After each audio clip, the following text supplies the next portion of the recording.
Bienvenidos al estudio de la lección de Escuela Sabática con la Voz de la Esperanza.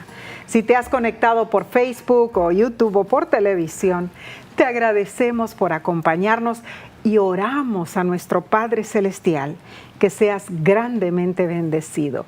Y sabes, puedes obtener una copia de la lección de la Escuela Sabática de este trimestre yendo a nuestra página lavoz.org/Escuela Sabática. Muy bien, estudiaremos ahora, Omar, la lección número 3 para el 17 de abril del 2021 y el título, Por siglos perpetuos. Qué nombre o título significativo. Pero ¿sabes una cosa, Nessie? La misma lección en inglés tiene un título un poquito diferente. El título es Todas las generaciones futuras. Sí, un poquito diferente. Cierto. Pero el versículo de esta semana es el mismo en la versión de inglés y en español y muchas otras lenguas. Pero Noé halló gracia ante Dios, los ojos de Jehová. Esa palabra gracia tiene una connotación tan singular, tan increíble, que nos afecta desde aquellos tiempos hasta el día de hoy, porque sin gracia no podemos ser salvos. Claro que no. Así que qué hermoso va a ser estudiar esto. En realidad Noé fue distinto al resto de todos sus contemporáneos, ¿no? ¿A qué condición deplorable llegó la humanidad? Rápidamente se degradó bajo el peso del pecado. Y es que el pecado se multiplica rápidamente. Como bacteria, leche hervida. Sí, cierto. Sí. Como bacteria. Yo recuerdo cuando estaba estudiando mis años de preparatoria, mientras cursaba la especialidad de patología clínica en el Instituto Adventista de São Paulo, allí en Brasil. Me tocaba estudiar diferentes tipos de bacterias en el laboratorio. Las tenía que poner allí en placas de Petri para que se proliferaran, lógicamente en condiciones favorables, ¿no es cierto? Yo, Omar, nunca las veía sin la ayuda de un microscopio, lógicamente. Por supuesto. Pero ¿cómo se multiplicaban? O sea, en realidad, una bacteria tiene la capacidad de producir más de 18 millones de bacterias nuevas en 24 horas. ¿Puedes creer? En 24 horas. Es impresionante cómo se multiplican. Así es el pecado. Y así creció y se proliferó el mal en la humanidad después de la caída. Tanto que Dios se lamentó de haber creado al hombre. Dios se arrepintió. Pero el versículo dice que Noé halló gracia ante los ojos de Jehová. Entonces, a pesar de que Dios se había arrepentido de crear al hombre, la misericordia de Dios todavía estaba allí. Por supuesto, Nessie. La misericordia siempre está, hasta en los peores lugares que podamos visitar en la tierra. La misericordia de Dios va a estar en esos lugares. Amén. Que ninguno de nosotros le daríamos un centavo. Cierto. Ahora, ¿por qué esto es tan importante? Porque en esas palabras se ve la misericordia en medio de la ira. Claro. O sea, Dios se lamentó de haber hecho al hombre. Pero las palabras Noé halló gracia indican que Dios prometió preservar y restaurar la humanidad. La palabra gracia aparece aquí por primera vez en las Escrituras. O sea que es relevante esto. Y claramente tiene el mismo significado que las referencias que encontramos en el Nuevo Testamento, donde se describe el favor misericordioso e inmerecido que Dios otorga a los pecadores. Hay muchos factores que muestran cuán profundamente Dios amó al hombre, aún, Nessie, yo diría, en su estado caído, degradado. Así es, alabado sea Dios por su misericordia. En el libro El deseado de todas las gentes, tremendo libro, dice lo siguiente: a pesar de la perversidad de los hombres, hubo siempre indicios de misericordia. Así es. Y llegada la plenitud del tiempo, la divinidad se glorificó, derramando sobre el mundo tal efusión de gracia sanadora que no se interrumpiría hasta que se cumpliese el plan de salvación. Y el plan consistió en que Dios primero le dio al hombre un evangelio de misericordia, con la promesa de la simiente de la mujer, como lo vimos en Génesis 3:15. Luego Dios le dio al hombre un ministerio de misericordia, al suscitar una sucesión de hombres piadosos para, predicar y amonestar a los pecadores y a toda la raza humana. Después le dio un espíritu de misericordia para contender con él y suplicarle, rogarle. Y también le dio al hombre caído una providencia de misericordia para asignarle un largo periodo de gracia.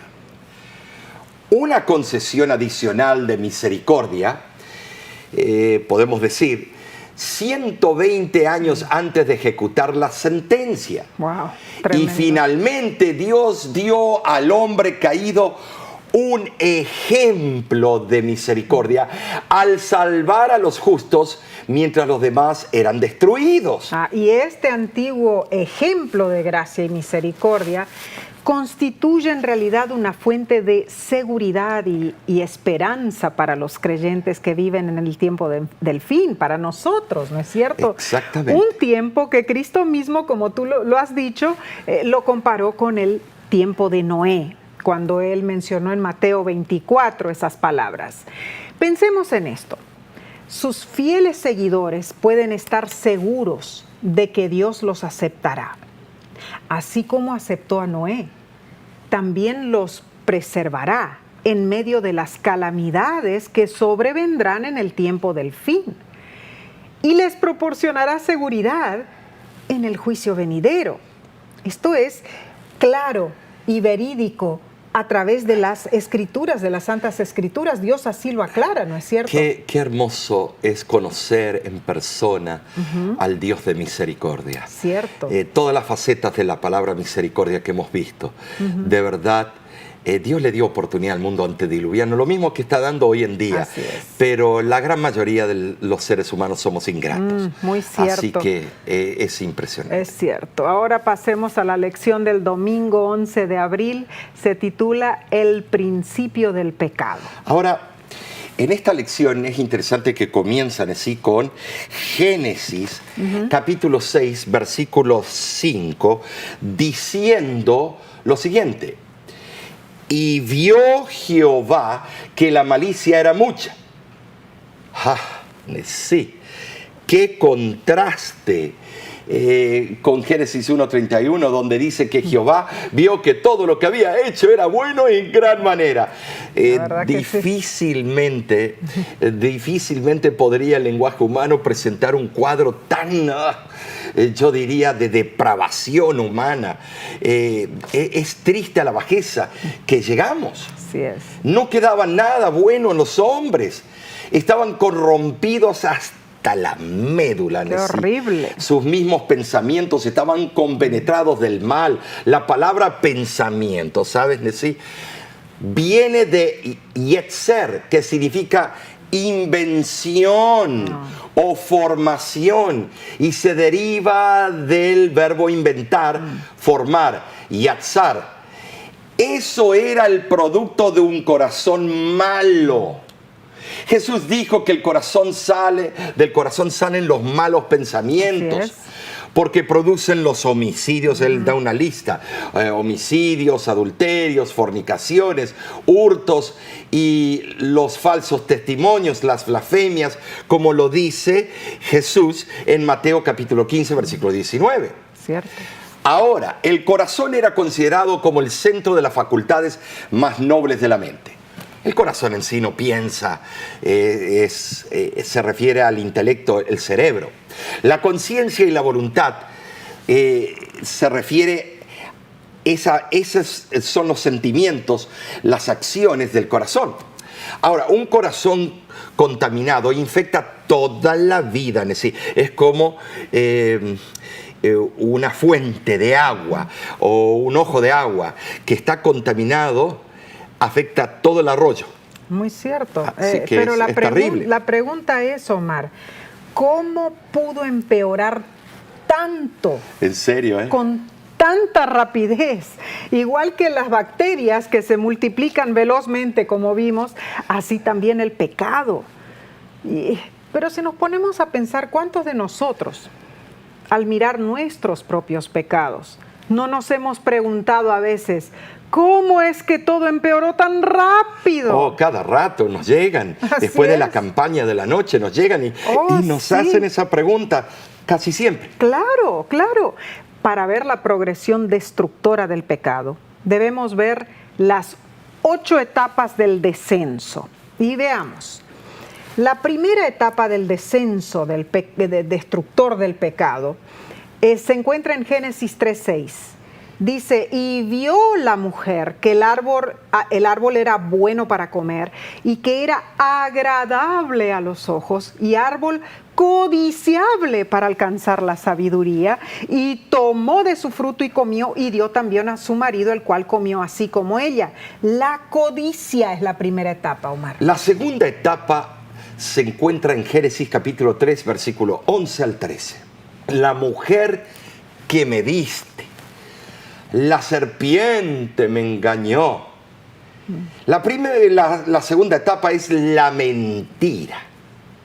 La tercera se encuentra en Génesis 4:5, pero no miró con agrado Caín y la ofrenda suya, y a la ofrenda suya, y se ensañó Caín en gran manera y decayó su semblante.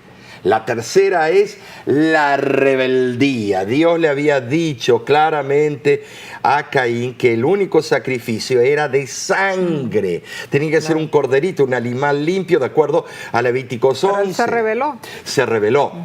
La cuarta etapa de la caída de la raza humana se encuentra en Génesis capítulo 4, versículo 8. Y dijo Caín a su hermano Abel, qué impresionante, salgamos al campo. Y aconteció que estando ellos en el campo, Caín se levantó contra su hermano Abel y lo mató. La cuarta etapa, el asesinato. Qué triste. Es una tristeza, matar a su propio hermano. Horrible. Por favor, estábamos tan años de haber salido del jardín del Edén, sus padres, y ya estaba asesinando. Terrible, terrible. La quinta etapa se encuentra en Génesis capítulo 4, versículo 19. Y Lamec tomó para sí 2 mujeres. El nombre de la una fue Ada y el nombre de la otra Sila. Esa etapa, la quinta etapa, es la poligamia, que algunos piensan solamente en los países árabes y solamente hace mucho tiempo atrás. No, ¿cuántos casos tú y yo hemos tratado en las campañas evangelísticas de poligamia? Muy cierto. Estimados. Entonces, vamos a la sexta etapa. Génesis 4:23 dice, y dijo Lamec a sus mujeres, Ada y Zila, oíd mi voz, mujeres de Lamec, escuchad mi dicho, que un varón mataré por mi herida y un joven por mi golpe. Esa etapa habla de la venganza. Esas fueron las etapas. Pero debo aclarar que las palabras hebreas empleadas aquí permiten la explicación de que Lamec había asesinado a 1 o 2 hombres por heridas que ellos le habían infligido, con la inferencia de que estaba dispuesto a cometer tales actos otra vez si se presentaba la necesidad. Cierto. ¿Saben así? Otra versión nos dice de la siguiente manera, se traduce de la siguiente manera: maté a un hombre por una herida que me hizo. Wow. Esa etapa es la venganza. Tremendo, Y nota que todo todas estas etapas de la caída se glorifica en las películas del mundo y del cine de Hollywood. Es impresionante la venganza, la poligamia, la fornicación. Todo eso explicaste las primeras 6 etapas, faltan 2 más, las etapas de la progresión del descenso del pecado. La séptima está en Génesis capítulo 6, versículo 2. Dice, viendo los hijos de Dios que las hijas de los hombres eran hermosas, tomaron para sí mujeres escogiendo entre todas. Aquí vemos la fornicación. Y que lleva al adulterio. Claro que sí, claro que sí. Y la última etapa, el número 8, está en Génesis capítulo 6, versículos 5 y versículos 11. Vio Jehová que la maldad de los hombres era mucha en la tierra y que todo designio de los pensamientos del corazón de ellos era de continuo solamente el mal. Y se corrompió la tierra delante de Dios y estaba la tierra llena de violencia. Aquí está la etapa de la concupiscencia, el pecado terrible de la concupiscencia. Entonces, así de rápida fue la caída de la raza humana, en realidad, algo terrible. No solamente rápida, sino astutamente maliciosa. No es una sorpresa que Dios odie el pecado, pero una cosa es cierta: tarde o temprano el pecado será erradicado. Un Dios justo y amoroso no puede permitirlo, no puede cohabitar con la perfección divina. Claramente dice Éxodo capítulo 34, versículos 6 y 7, dice: Jehová Dios compasivo, dice, y clemente, lento en iras y grande en misericordia y en fidelidad, que usa de misericordia hasta la 1000ª generación, que perdona la iniquidad, la transgresión y el pecado, pero que de ningún modo tendrá por inocente al rebelde. Así es, Nesí, así es. No podemos jugar con Dios, tomarle el pelo, como se dice. Manera. El poder y la autoridad del gobierno de Dios vencerá la rebelión. Amén, ¿no es cierto, Nesí? Y ojalá que sea pronto. Pronto. Sin embargo, su justicia está en perfecta armonía con su carácter, pues es un Dios misericordioso, paciente y benévolo, que anhela salvar a los pecadores que se arrepienten de sí. Amén, maravilloso amor de Dios. Él nos ama a pesar de ser pecadores y desea que hagamos paz con Él. Dios anhela salvar a todos los que acudamos a Él. Somos preciosos a la vista de nuestro Padre Celestial. Mantengamos esto en mente. Pasaremos a la lección del lunes, pero no sin antes tomar un corto receso. No te vayas, volvemos enseguida.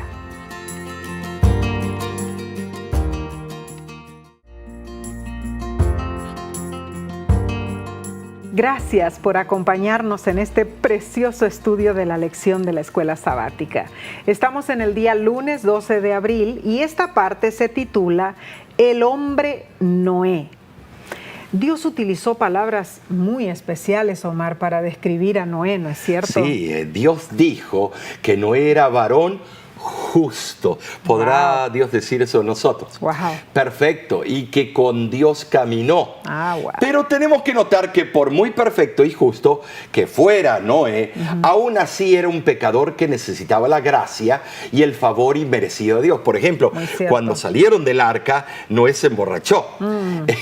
Noé no fue diferente de cualquiera de los que buscamos constantemente seguir al Señor. Él tenía sus caídas, lo más probable, y falacias, pero Dios ve el móvil del corazón y el potencial, y lo llamó varón perfecto. Claro, entonces, ser considerado por Dios como varón justo, como varón perfecto, y dice que caminó con Dios. Ay, qué hermoso eso. Cuando yo estudiaba en la universidad, Omar, mi profesor de antropología llegó una vez a la clase y estaba vestido de uniforme militar. Nos llamó la atención eso. Y empezó a caminar en forma estoica y nos preguntó: ¿quién creen ustedes que soy? Y nosotros quedamos, bueno, ¿qué le vamos a contestar? Y bueno, uno levantó la mano y dijo, ¿un soldado militar, profesor? Y él nos preguntó, ¿y cómo lo saben? Bueno, le dijo el estudiante, por su uniforme y por su manera de caminar. Quedamos todos impactados con el profesor que venía vestido de esa manera, pero su manera de caminar era la que decía lo que él era en realidad. Así es. Era su vestimenta y su forma de cómo él estaba caminando. Es así con nosotros los cristianos también. Es una proyección. Claro. Se puede saber si hemos estado con Jesús por nuestra manera de caminar, la forma que nos presentamos. Y el autor de la lección dice que, sin lugar a dudas, Noé era alguien que tenía una relación salvífica con el Señor. Era alguien con quien Dios podía trabajar, alguien que lo escuchaba, le era obediente y confiaba en él. Por eso el Señor pudo usar a Noé para cumplir sus propósitos y por eso Pedro en el Nuevo Testamento lo llamó pregonero de justicia. Segunda de Pedro 2:5. Ahora, pregonero, Omar, cuando pensamos en esa palabra también puede ser heraldo, ¿no es cierto? Exactamente, sí, es increíble. Tú te das cuenta que él era un evangelista, tal vez fue el primer gran evangelista. Y el más fracasado porque no tuvo muchos bautismos. Ay, qué horrible. Bueno, no sé. Algunos se convirtieron al mensaje pregonero, pero murieron antes del diluvio. Muy cierto. Pero es interesante que durante el día él tenía que trabajar con martillo, cincel, con serrucho. Imagínate las manos agrietadas, ahora con la piel dura los callos. Te das cuenta, sí, los golpes de martillo, habrá martillado, ¿y cuántas veces se habrá dado en los dedos? ¡Qué horrible! Y todavía alegremente en la noche tenía que predicar o en el atardecer. Tremendo. Desde la antigüedad el oficio de pregonero o crux en el hebreo era sagrado y su persona inviolable, pues se consideraba que estaba bajo la protección inmediata de los dioses. Así creían, ¿no? Noé fue el heraldo o pregonero de justicia del Señor. Él proclamó el mensaje de la justicia de Dios, predicando a todos esos antediluvianos. Así es. Así lo dice el historiador Josefo en el libro Antigüedades. También ese libro registra que la tradición judía asegura que Noé trató de persuadir a sus contemporáneos de diferentes formas para que mejoraran sus vidas. Dios utilizó a Noé para advertir a esa civilización antigua sobre su plan de limpiar al mundo de la impureza. Ahora la pregunta es, ¿y por qué Dios eligió a Noé? Génesis 6:8 nos dice, claramente nos dice, Noé halló gracia ante los ojos de Jehová, dice.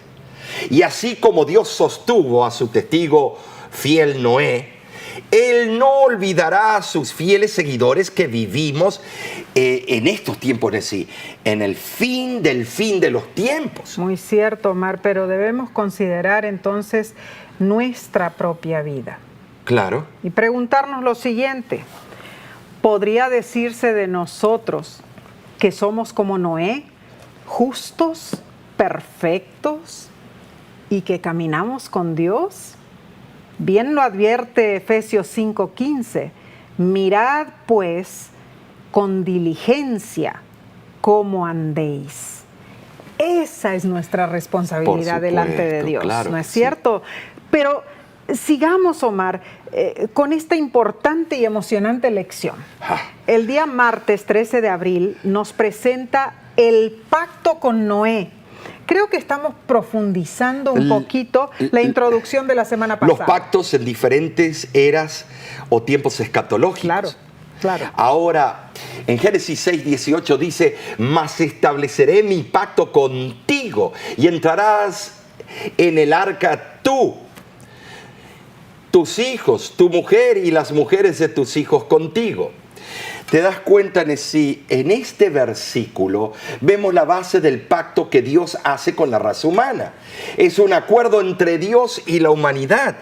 Yo no sé si se merecían los hijos y sus esposas entrar en el arca de Noé. No sabemos. Yo no sé, pero el remanente en sí, el linaje de Noé tenía que entrar. Claro. Y pues gracias a eso que estamos todos nosotros vivos. Muy cierto. Ahora, este es el primer convenio registrado entre Dios y Noé.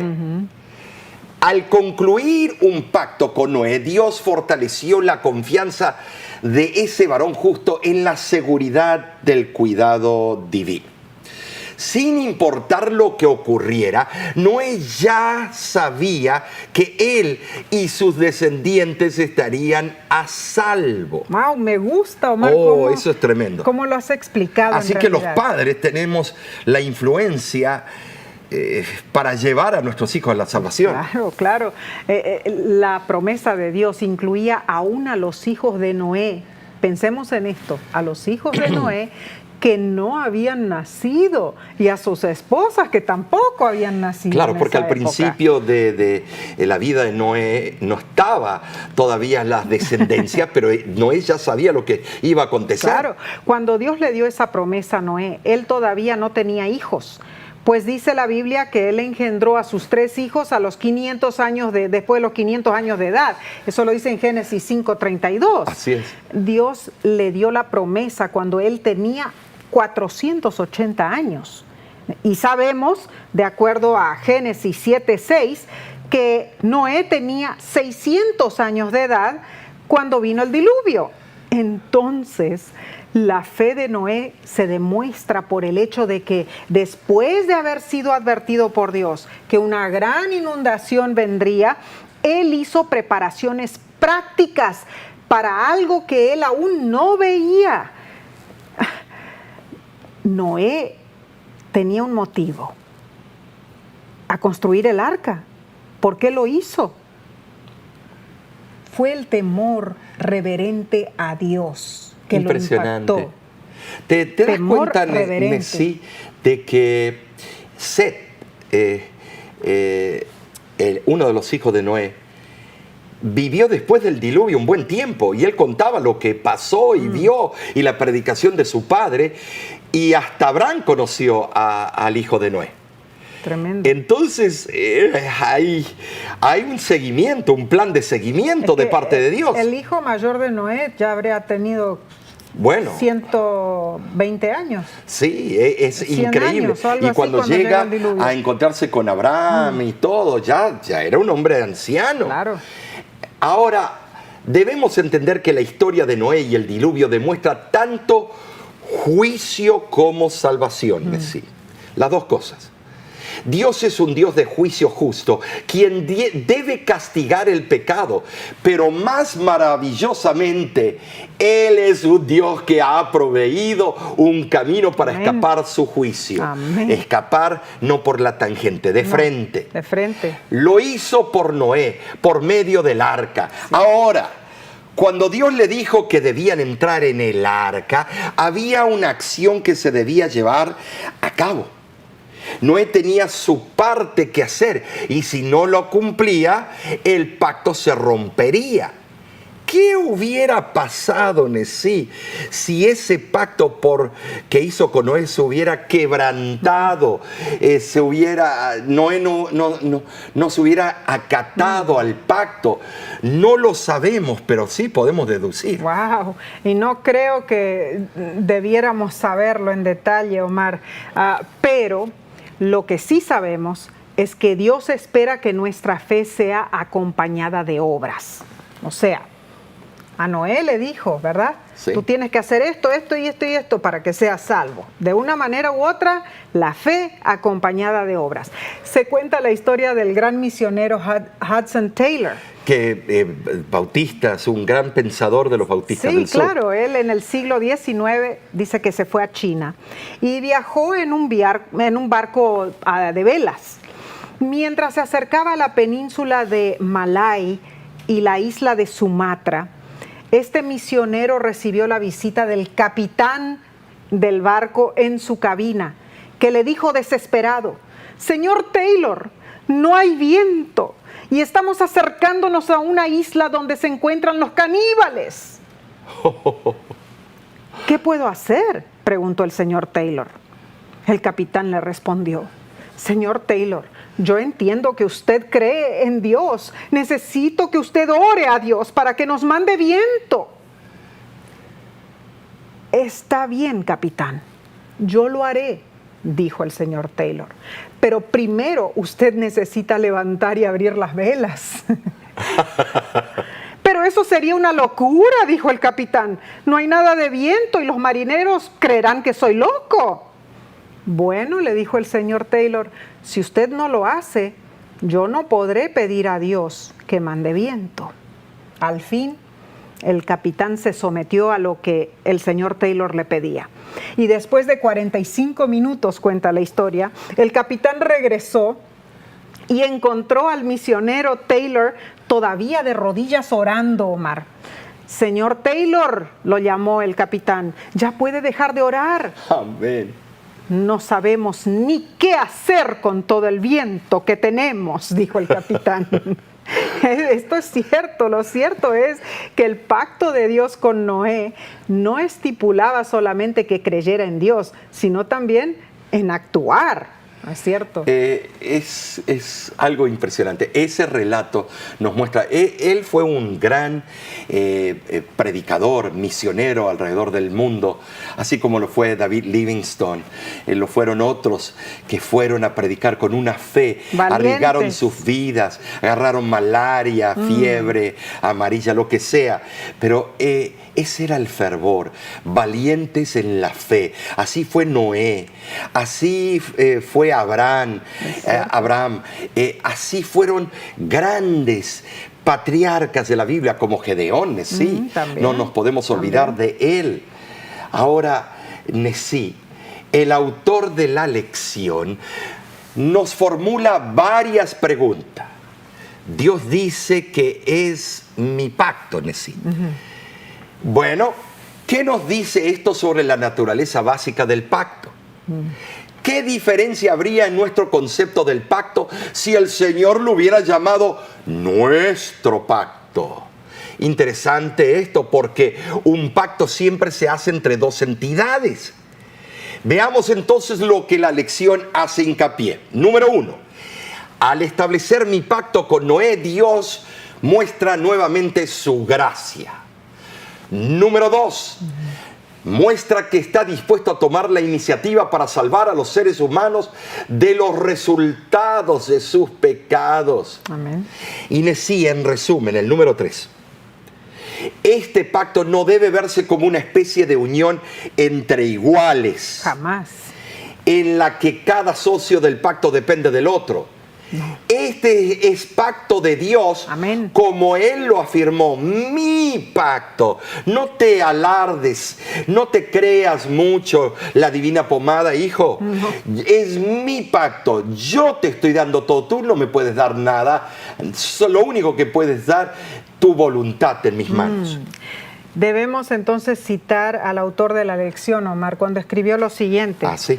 Podríamos decir que Dios se beneficia del pacto, pero solo en un sentido radicalmente diferente del que lo hacen los seres humanos.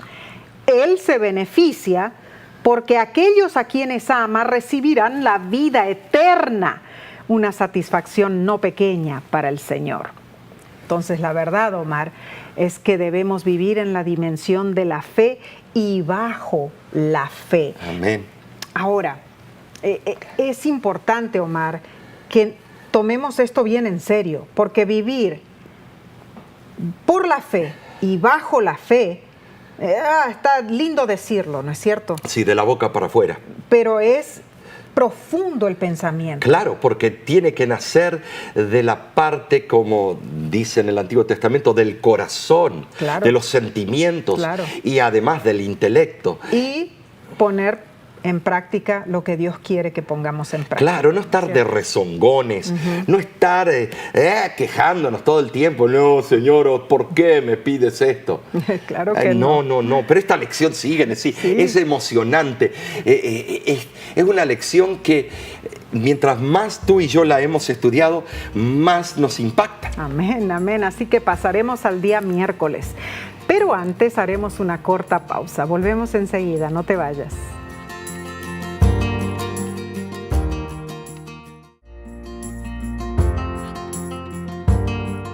Muchas gracias por acompañarnos en el estudio de la lección de Escuela Sabática. Estamos en el día miércoles 14 de abril y lleva por título La señal del arco iris. Hay pocas bellezas tan perfectas como ver un arco iris después de una tormenta, ¿no es cierto? Así es. Y bien lo dijo el poeta venezolano Alejandro Díaz Valero. Prisma de bellos encantos, franja multicolor. Te miro y nunca me canso, eres obra del Creador. Ay, tremendo, ¿no es cierto? Yo no soy muy poeta, soy hijo de una poeta. Así es. Pero no nací con ese talento. A veces escribo algunas rimas, pero es para reírnos. Ahora, yo veo en el arco iris, además de ser una belleza atmosférica, su significado es esperanza, no el significado que los hombres le están dando en los tiempos contemporáneos, sino es esperanza, paz. El versículo clave de este día está en Génesis capítulo 9, ¿sí? Capítulo 9, versículos 12 y 13. Y dijo Dios, cuando se presenta así es algo impresionante. Y dijo Dios, esta es la señal del pacto que yo establezco entre mí y vosotros y todo ser viviente que está con vosotros por siglos perpetuos. Mi arco he puesto en las nubes, el cual será por señal del pacto entre mí y la tierra. Génesis 9, 12 y el 13. ¿Por qué dijo Dios que el arco iris sería una señal? Dios estimó que esta señal era necesaria para que sus criaturas tuvieran fe, recordándose en sus promesas, y al mismo tiempo constituía una muestra de condescendencia con las debilidades del hombre. Sabes, los seres humanos buscamos señales, constantemente señales, y Dios las ha proporcionado en su misericordia y bondad dentro de ciertos parámetros o límites. En verdad, Él desea que sus seguidores retengan la fe, su fe, y crean en Él, aun cuando no haya señales que los guíen. Recuérdate que los judíos le preguntaron a Cristo cuando estaba aquí en su ministerio, muéstranos una señal, y Él los llamó de hipócritas. Bien, quieren una señal, pero la única señal, la señal de Jonás. Wow, tremendo. Cuando pensamos en el hecho de que el Creador tuvo que destruir su maravillosa creación, eso debe haber sido una experiencia horrible. O sea, hablando desde un punto de vista humano, ¿no? Después del traumático evento del diluvio, sin duda, Noé y su familia estaban preocupados de que volvería a suceder. Y para tranquilizarlos, Dios le dio la promesa del arco iris, que serviría como recordatorio del pacto de Dios. Es interesante, Omar, que Dios en realidad dice que este pacto fue entre Él y todas las criaturas de la tierra. O sea, todo ser viviente, dice el versículo, ¿no es cierto? Aquí vemos que además de preservar la vida humana en el arca, Dios mostró también que su preocupación va más allá del ser humano, porque salvó a los animales también, ¿no es cierto? Impresionante. El arco iris confirmó el amor de Dios. El libro Historia de la Redención describe la importancia del arco iris y dice: qué compasión con el hombre falible fue poner el hermoso y multicolor arco iris en las nubes como prueba del pacto del gran Dios con el hombre. Ese símbolo que aparece en las nubes debe confirmar la fe de todos y afianzar su confianza en Dios, pues es una prueba de la misericordia y la bondad divinas hacia el hombre.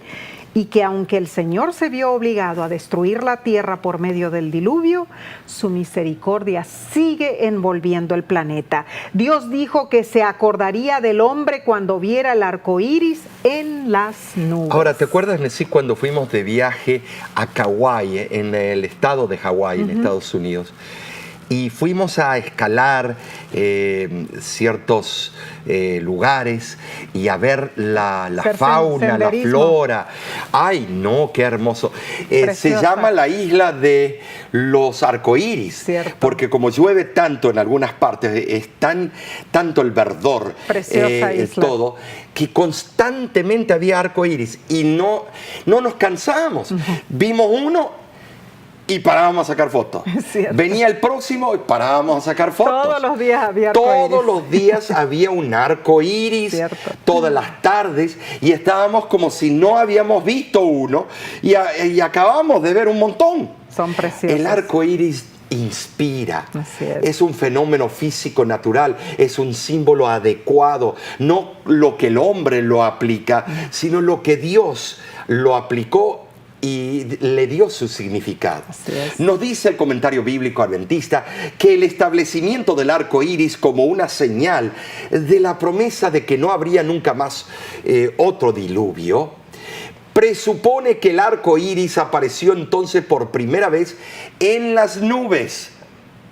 Esta es una indicación más de que no había llovido antes del diluvio. El arco iris es producido por la refracción y la reflexión de la luz del sol a través de las gotas de agua en suspensión.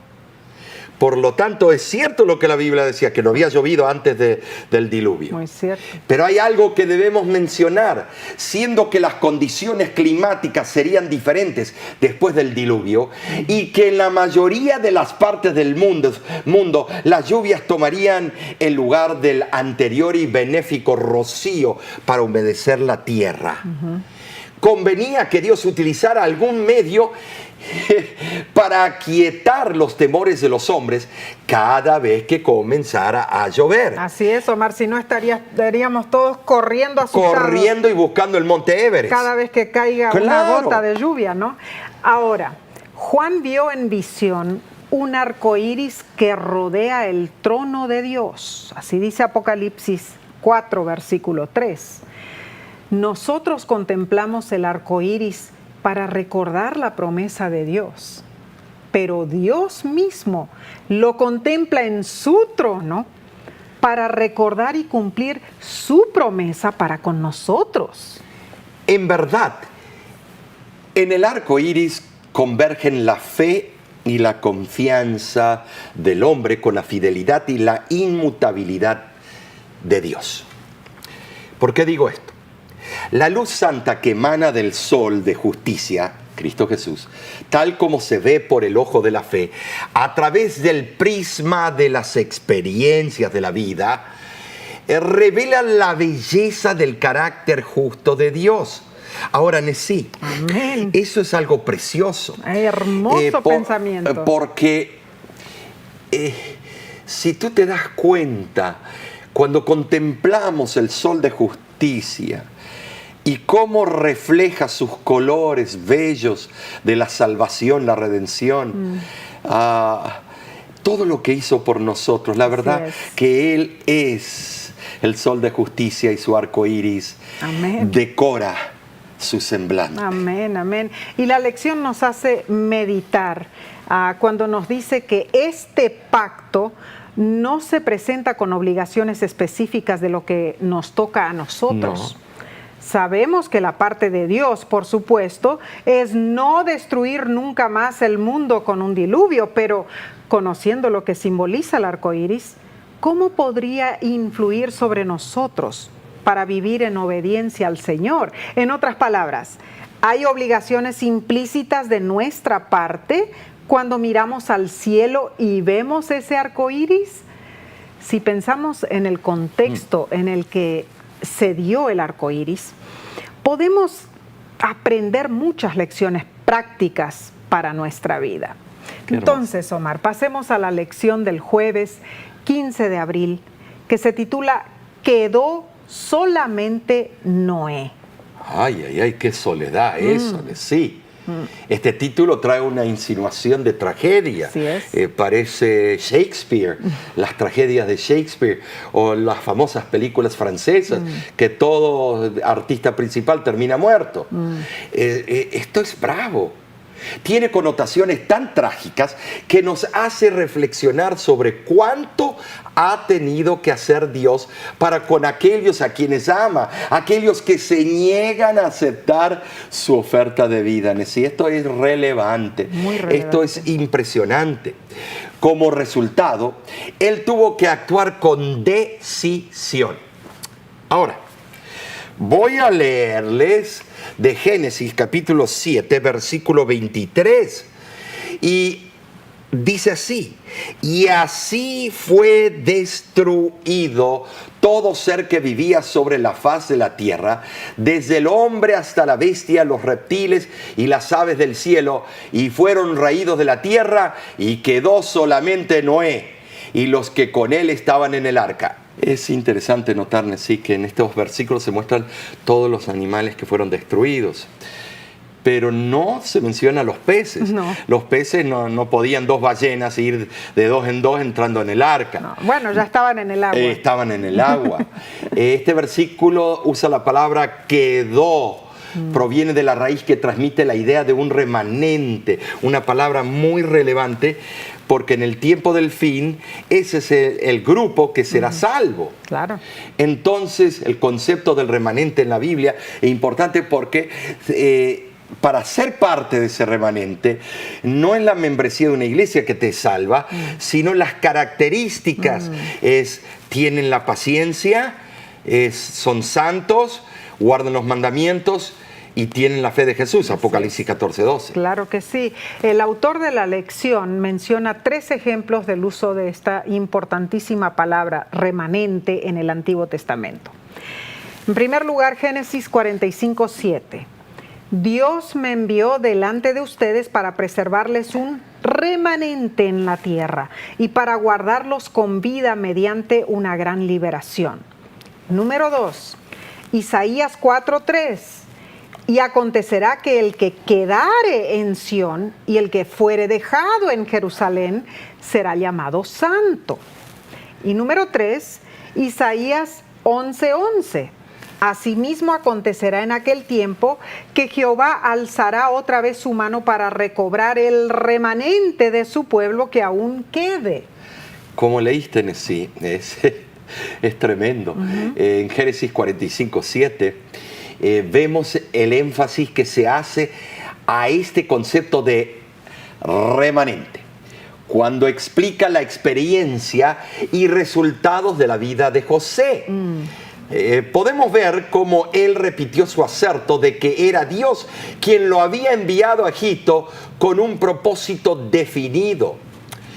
Habló, por supuesto, proféticamente de que Dios lo había llevado a Egipto a fin de preservar mediante él a la familia designada a convertirse en el pueblo escogido de Dios, el remanente. Muy cierto. Ahora, me pareció muy curioso que en la lección, en la parte del viernes, se presenta también el registro de Gilgamesh, el famoso soberano y héroe de la mitología mesopotámica, quien describió el mundo antediluviano de la siguiente manera: en aquellos días el mundo bullía, la gente se multiplicaba, el mundo bramaba como un toro salvaje y el gran Dios se enardeció con el clamor. Enlil oyó el clamor y les dijo a los dioses del concilio: el alboroto de la humanidad es intolerable y ya no es posible dormir debido a Babel. Así que los dioses acordaron exterminar al hombre. Es increíble cómo todas las antiguas civilizaciones cuentan casi lo mismo en cuanto al diluvio.